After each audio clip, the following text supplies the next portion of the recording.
Добрый вечер. На ТНВ новости. В студии Альбина Слугараева. И вот о чем расскажем сегодня. Президент сказал, что делать.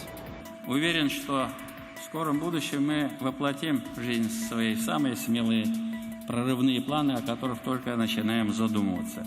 Что в своем послании отметил Рустам Минниханов, расскажет Дмитрий Аринин. Снега на улицах будет меньше. Управление ковшом, опрокидывание, педаль. Какой техникой пополнился автопарк коммунальных служб республики, узнал Слава Ахмадулян. Черный месяц для пешеходов. И вот все ДТП, которые мы посмотрели, начинаются где-то, вот как стемнело, так они и начинаются. Как сентябрь унес сразу несколько жизней на дорогах. Причины и объяснения инспекторов выслушала Альбина Минибаева. Главное – верить в себя, не бояться перемен и уверенно идти к цели. Президент республики сегодня озвучил свое ежегодное послание Государственному совету. Выслушать анализ ситуации в республике и получить задачи на будущее собрался весь татарстанский истеблишмент. Это министры, главы районов, депутаты и представители общественности. За что Рустам Минниханов поблагодарил всех татарстанцев и что должно стать серьезным уроком для всех о главных тезисах послания Дмитрий Аринин. Уважаемые татарстанцы!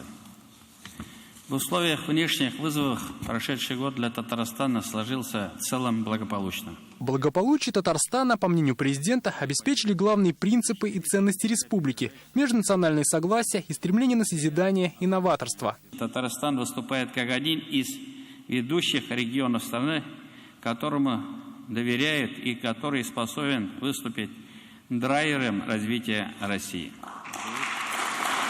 И здесь огромный нравственный воспитательный потенциал несет в себе масштабная работа Республиканского фонда возрождения. Недавний Казанский форум по межкультурному диалогу, прошедший под эгидой ЮНЕСКО, убедительно продемонстрировал признание мировым сообществом достижений республики и особую роль Минтимира Шариповича Шаймиева как специального посланника ЮНЕСКО по межкультурному диалогу.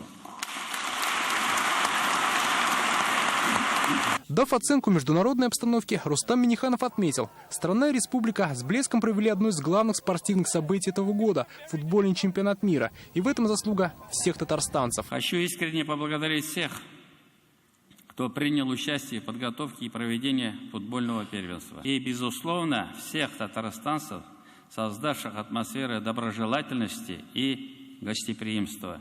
Выступая, Рустам Минниханов периодически переходил с русского на татарский язык. Языковая тема и события минувшего года также нашли свое отражение в послании. Президент отметил, что татарстанские подходы были услышаны федералами, и теперь дело за усовершенствованием методик преподавания. Это уже поручение республиканскому Минобру.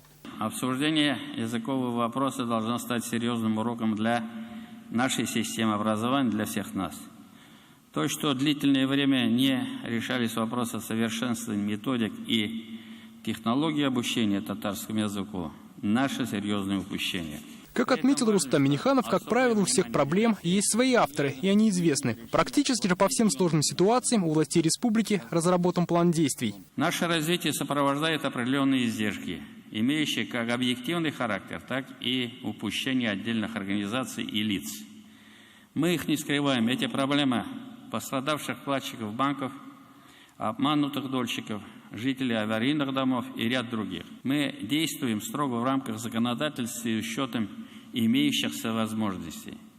Не всем нравится такой подход, однако чудес не бывает. Персонально Минсельхозу, Минземимуществу и районным главам во время послания было дано поручение лучше следить за землями сельхозназначения. В основном все дело в соседних с Казанью районами. Сейчас республика способна сама себя прокормить, но некоторые показатели неприятно удивляют. Хозяйство имени Вахитова Кукмурского района, где всего 2500 коров производят 77 тонн молока в сутки. Это больше, чем в целом Агрызский район, где коров практически 2 раза больше. Традиционно послание президента проходит в большом концертном зале имени Сайдашева. Здесь хорошая акустика и большая вместимость – около 700 человек. За визуальную часть послания и массовое распространение, опять же, по традиции отвечал наш телеканал. Из БКЗ ТНВ вел прямую телетрансляцию. В зале и впервые снаружи работали 8 камер высокой четкости. Развитие современных и цифровых технологий также одна из приоритетных задач. Это должно улучшить услуги населению и развитие экономики. Сейчас ведущие компании республики Таиф, Татнефть «Татнефть-КамАЗ» и ряд других запускают крупные проекты и комплексы. Главным же фундаментом остается нефтегазохимический комплекс. В целом актуальной задачей является разработка и принятие новой программы развития нефтегазохимического комплекса Татарстана. Надо переходить от постановки целей и задач на ближайшие 5 лет к более долгосрочной перспективе. Уменьшение же бюрократии должно помочь малому бизнесу. От движения WorldSkills ждут больше хороших кадров. Один из импульсов – предстоящий чемпионат мира. Именно поэтому 2019 год объявлен в республике годом рабочих профессий. В русле федеральной пенсионной реформы в Татарстане стоит задача лучше заниматься переподготовкой и оздоровлением людей. И здесь вместе с беспрецедентной республиканской программой здравоохранение должно получить ряд новых учреждений. В этих целях в республике планируется создание еще 2 первичных сосудистых центров. Переоснащение оборудования существующих центров, их у нас сегодня 18. Реконструкция республиканского онкодиспансера. В конечном итоге все стратегические планы должны улучшить жизнь простых людей. И здесь отдельный пункт послания для Госсовета. Его новый состав предстоит избрать в следующем году. Безусловно, будущий состав Госсовета должен сочетать в себя, с одной стороны, необходимые обновления, а с другой – преемственность, основанная на успешном опыте работы. Активнее в общественно-политическую жизнь республики должна включаться молодежь. Подытоживая свое выступление, Рустам Минниханов напомнил, что уже многие наши мечты стали явью, и нужно не останавливаться на достигнутом. Уверен, что в скором будущем мы воплотим в жизнь свои самые смелые прорывные планы, о которых только начинаем задумываться. Главное – верить в себя, не бояться перемен и уверенно идти к цели. Все в наших руках, и мы справимся. Без булдравос. Дмитрий Арин, Александр Лобанов, Ренат Сафин, ТНВ, Казань. С уверенностью и с настроем на десятилетия вперед так о послании сегодня говорили те, кому оно было адресовано в первую очередь. Депутаты, политики, чиновники сразу после выступления президента поделились своим мнением о программе на будущее. Послание пронизано уверенностью на реальной основе и видение настоящего и будущего. Вот это огромное, я должен сказать, достижение. Но в то же время это величайшая ответственность. Только когда мы в взаимопонимании с друг другом, в дружбе и согласии работаем, тогда можно и говорить и об экономике, и производстве, и он как раз с этого и начал. А потом уже как раз и переключился на те позиции, которые необходимы для дальнейшего роста страны. Ничего невозможно сделать, если нет правильного кадрового потенциала. Если у людей нет желания работать и нет уверенности в будущем. Наша республика дает все это. Большая часть была посвящена образованию, воспитанию человека нового поколения. Это и совершенствование методик преподавания в школах, это и профориентация, начиная чуть ли не с детского сада. Актуализировался вопрос создания татарского педагогического университета. Это востребовано, потому что сегодня значительная часть татарского общества осталась без возможности подготовки педагогических кадров. Было сегодня президентом отмечено то, что не только в городах мы должны уделять внимание качеству жизни, но и в деревнях. И сегодня практически во всех районных центрах нашей республики построены спортивные комплексы. Мало районных центров осталось 9000 бассейнов.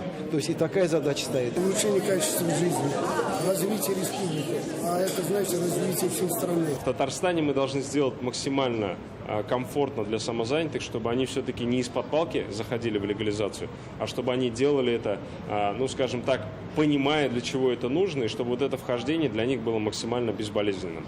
Об этом президент сказал, я думаю, что однозначно эта работа будет продолжена. Оздоровительным лагерям, которые должны комплексно охватывать и реконструкцию, где-то строительство. Поэтому главное – это стабильность и развитие. В городе Набережные Челны достаточно активно развивается малый и средний бизнес, но, как было сказано президентом, резервы в этом плане огромные. Поэтому это задача для мэров. На мой взгляд, это всеобъемлющая программа социально-экономического развития нашей республики на 2019 год.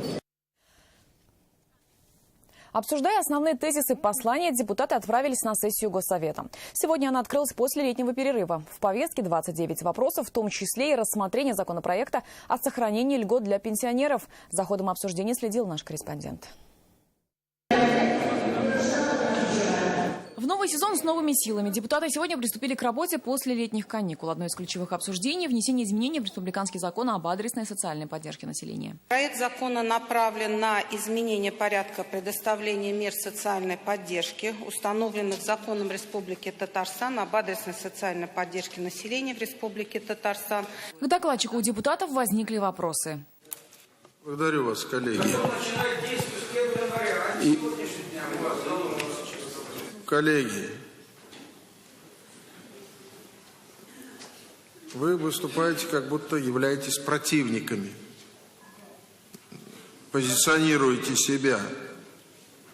Республика идет на такие расходы, президент представил свое согласие и внес это предложение. Напомним, партия «Единая Россия» внесла законопроект, который предусматривает сохранение льгот, несмотря на то, что гражданин выйдет на пенсию позже. Но касается это не всех категорий граждан. Это относится к ветеранам труда и лицам, которые награждены наградами Республики Татарстан, государственными наградами. Там имеется по жилищно-коммунальному хозяйству льгота, значит, за квартиру, да, ЕДВ. То есть все граждане, которые достигнут возраста 55 и 60 лет, соответственно, женщины и мужчины, все у них эти льготы сохраняются. Средства на это предусмотрены в республиканском бюджете, дополнительные деньги не потребуются. О бюджете в подробностях сегодня говорил министр финансов. Он отметил, в казну дополнительно поступило более 22 миллиардов рублей. Им уже нашли применение. Часть средств направляется на уменьшение дефицита бюджета в объеме 3,8 миллиарда рублей. Остальные, в основном, это расходы капитального характера. Сегодня народным избранникам также представили нового коллегу Рустама Хасанова. Напомним, что одно из кресел в Госсовете опустело весной, когда Марат Садыков стал министром здравоохранения республики.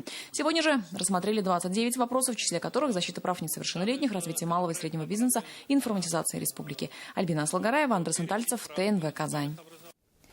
К зиме готовы. Сегодня 25 районов республики получили 46 единиц коммунальной техники. Ключи от машин вручил Рустам Минниханов. Они пополнят автопарки, где не хватает мощностей или существующая техника изношена. Где дороги станут чище, Салават Мухаммадуллин.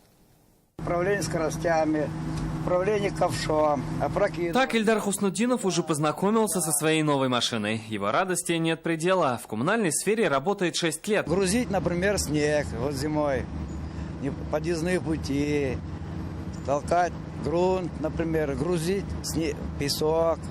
Вот такая работа. КАМАЗы, белорусы, автогрейдеры и даже вот такие вот мини-погрузчики. Всего автопарк коммунальных служб республики пополнился сегодня на 46 единиц техники. Ключи сегодня вручил Рустам Минниханов. Только в этом году республика закупила 117 единиц техники для коммунальных служб на 480 миллионов рублей. Это все во благо того, чтобы настроение людей на местах было достойным. Вовремя дорогу почистили, отремонтировали, оказали необходимую тот сервис, который мы обязаны делать. Муслимова, Малтаси, Бавлы, новые машины сегодня отправятся в 25 районов. Где-то этот подарок ждали особенно. С каждым годом зимой снега меньше не становится, а техника изнашивается. Но не всегда у нас все получалось, не хватало сил, возможностей, техники для того, чтобы вовремя почистить от снега дороги, убрать мусор, грязь. Теперь коммунальным службам должно стать легче, а жителям районов комфортнее. Салават Ухмадуллин, Ишат Мухаметов, ТНВ, Казань. За 23 дня 20 погибших на дорогах. Сентябрь можно назвать черным для пешеходов. Дорожные инспекторы отмечают рост аварий именно на зебрах. При этом половина из них произошла на тех местах, где не установлены светофоры. Самое страшное, среди погибших есть дети. Почему этот осенний сезон начался с трагедий? Альбина Миннибаева. Одна из самых трагичных аварий сентября произошла на проспекте Ибрагимова прямо на пешеходном переходе. Автомобиль на скорости сбивает женщину с 10-летней дочкой. Итог самый трагичный. Ребенок погиб прямо на месте. И вот другая авария с похожим сюжетом произошла уже на улице Гаврилова, опять же на пешеходном переходе. Водитель наезжает на группу людей с такой скоростью, что пострадавший буквально взлетает. Сентябрь для автоинспекторов выдался не золотым, а черным. За 23 дня 23 тяжелейших аварий и 20 оборванных жизней. Растут ДТП на пешеходных переходах, и вина не только автомобилистов. Предварительно. Значит, больше половины этих пешеходов находилась на проезжей части, предварительно, еще раз говорю, в состоянии алкогольного опьянения. С чем связано, что люди в сентябре больше пьют, Ну, наверное, больше, даже не к нам вопрос, а к социологическим службам. Да? Это уже жуткие кадры с Альметьевска. Авария произошла в августе. Предварительно управлял авто пьяный водитель. Их тоже на дорогах не становится меньше. В прошлую пятницу за рулем и под градусом в Казани остановили 10 водителей. Инспекторы готовы давать информацию о патрульных в группах соцсетей автомобилистов. Будем специально давать в группах информацию, что приехали экипажи, будут отрабатывать. Я говорю это совершенно открыто, для того, чтобы люди читали и хоть что-то у них перемкнуло. Больше половины аварий с пешеходами произошла на переходах без светофора. Все спешат, оттого и погибают, говорят пешеходы. И водители, и пешеходы невнимательны. Неуважение друг к другу, как водителей, так и пешеходов. По городу 60, а они же дают 100. Инспекторы уже готовы пойти на эксперимент. Пешеходам предлагают поднимать руки перед тем, как перейти дорогу. Возможно, так они станут заметнее для водителей. Альбина Минибаева, Данил Филатов, ТНВ, Казань. Полоса препятствий, спасение пострадавших и тушение очага возгорания. Такая задача сегодня стояла перед добровольными пожарными формированиями на соревнованиях МЧС. В этом году они проходили на территории Казань-Оргсинтеза. Среди участников не спасатели, а сотрудники предприятия. В чем они не уступают профессионалам, знает Сергей Хайдаров. Наверное, со стороны могло показаться, что сегодня на территории Казани-Оргсинтеза снимают кино о спасателях. Так эффектно и горячо стартовали соревнования среди добровольных пожарных. Где-то взрывается, что-то горит. Участникам нужно ликвидировать пожар, преодолевая полосу препятствий. В порыве соревновательной борьбы досталось и нашему оператору. Большинство участников проходит свою дистанцию уверенно, но идеально она получается не у всех. Ведь за ними смотрят не только их коллеги, но и члены судейской бригады. И они начисляют штрафные секунды за каждую ошибку участников. В этом году в соревнованиях приняли участие почти 60 команд. Все участники не профессиональные спасатели, а сотрудники Казани-Оргсинтеза. Возможны всякие случаи, и пожары, и прочее. Поэтому надо, чтобы были люди, которые могли бы в нужный момент правильно среагировать. Такие соревнования МЧС будет проводить и дальше. Планируют устроить проверку на прочность и для других предприятий города. Сергей Хайдаров, Ильшат Мухаметов, ТНВ, Казань. Осталось 5 миллионов. Родители трехлетней Аделины Абдуллиной, о которой мы рассказывали в нашем сюжете, благодаря помощи татарстанцев, в том числе и наших зрителей, уже собрали на лечение дочери 25 миллионов рублей. Напомним, у девочки редкая форма лейкоза. Аделина уже перенесла 4 курса химиотерапии. Помочь предложили в Германии, сделав операцию по пересадке костного мозга. Общая стоимость – 30 миллионов рублей. Неделю назад в нашем сюжете мы объявили сбор средств, и большая часть уже собрана. 25 миллионов примерно собралось. Осталось еще собрать в пределах 5 миллионов. Это без конвертации, потому что нам счет выставлен был в евро. Спасибо огромное тем, кто помогал, народу, кого наша история тронула. Всеми красками страны сегодня в Казани подвели итоги 11-го ежегодного журналистского конкурса «Многоликая Россия». В своих работах участники рассказывают о традициях и обычаях проживающих в России народов. В этом году на конкурс поступило около 1500 работ, в финал вышло 18. Традиционно это и видеоматериалы, и печати, и интернет-публикации. Гран-при получил телеканал «Архыз-24» из Карачаева-Черкесии за цикл документальных фильмов. Всего же на конкурсе было представлено 6 номинаций. Очень счастлива и, честно, не ожидала, когда приехала сюда, что будет такой прием нам оказан. Но потом я вспомнила, что у нас тоже много сибирских татар проживает в Тюменской области. И, в принципе, они всегда отличаются вот таким радушием, таким гостеприимством. Эфир продолжит прямая трансляция хоккейного матча «Акбарс» против хоккейного клуба «Сибирь». Игра стартует в 19:30. Хорошего вечера.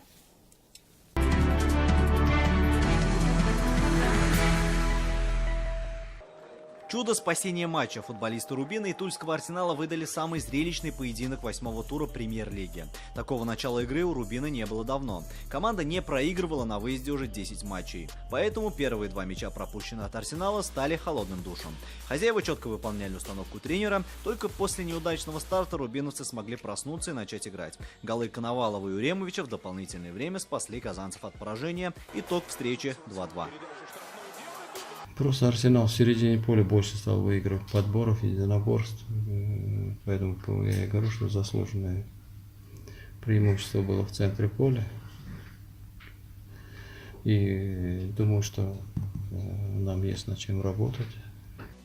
Тем временем «Уникс» стал вторым на международном турнире на Крите. В финале казанцы проиграли греческому «Олимпиакосу» со счетом 65-70. Следующим этапом подготовки нашего клуба к сезону станет Кубок Гомельского в Москве, где 29 сентября в полуфинале «Уникс» играет с ЦСКА. Из Москвы казанцы отправятся в Черногорию, где 3 октября стартует в Кубке Европы матчем с Морнером. А в единой лиге ВТБ «Уникс» проведет первый матч дома 7 октября с Саратовским «Автодором».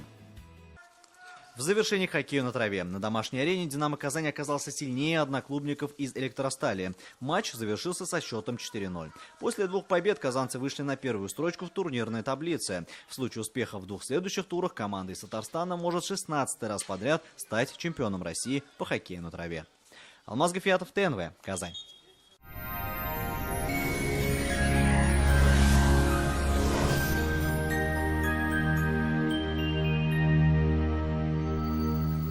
Здравствуйте! Удивительно теплой и сухой выдалась нынешняя осень. Что нас ждет во вторник, узнаем через минуту. Хотите качественную и недорогую кухню по вашим размерам? Данил Мастер исполнит ваше желание. Успейте заказать со скидкой 20%. Данил Мастер, Казань, Восстание 23, телефон 2-167-166. С началом новой недели осень решила напомнить о себе. Во вторник в Татарстане ожидается хмурая, дождливая и прохладная погода. По данным сервиса Яндекс.Погода, на юго-востоке республики преимущественно облачно, без осадков. 16-17 градусов. На северо-востоке Татарстана повсеместно дожди, но температура не опустится ниже 16 градусов. На севере Татарстана местами кратковременные осадки до плюс 18. На северо-западе республики также пасмурная погода и плюс 13. На юго-западе Татарстана прохладно, дожди 12-13 градусов. В центре Татарстана чуть теплее, но также не обойдется без осадков. Днем до плюс 16 градусов выше 0. В Казани открылся Центр лечения позвоночника и суставов клиника «Доктор Ост» на Имашева, 11. Не терпите боль. Вернуться к полноценной жизни – это просто. Артрит, артроз, грыжа, операция. Стоп! Никаких крайних мер. При любых заболеваниях позвоночника или суставов сразу же обращайтесь к специалистам клиники «Доктор Ост». Здесь лечат самые сложные заболевания опорно-двигательного аппарата без боли и операций. За ваше здоровье отвечает команда высококлассных врачей, новейшее оборудование и комплексный подход в лечении. Приходите к нам. Убедитесь, что вернуться к полноценной жизни – это просто. Хотите встречать рассвет из окон вашей квартиры, наслаждаться свежим воздухом и прекрасными видами? Тогда вам в жилой комплекс «Приволжский». Торопитесь, продажи в новых домах только начались. Телефон 561-08-81. Спонсор показа ООО СМУ номер 12. Торопитесь приобрести квартиры по выгодной цене. ЖК «Приволжский» – кирпичные дома с индивидуальным отоплением на берегу Волги. Хорошее качество, приемлемые цены. Звоните 561-08-81. В Казани солнце спрячется за тучи, и осень покажет себя во всей красе. Днем до плюс 14. Ветер южный 6 метров в секунду. Атмосферное давление 749 миллиметров ртутного столба. Влажность воздуха 84%. Ночью и утром ожидается магнитная буря. Берегите свое здоровье. До свидания.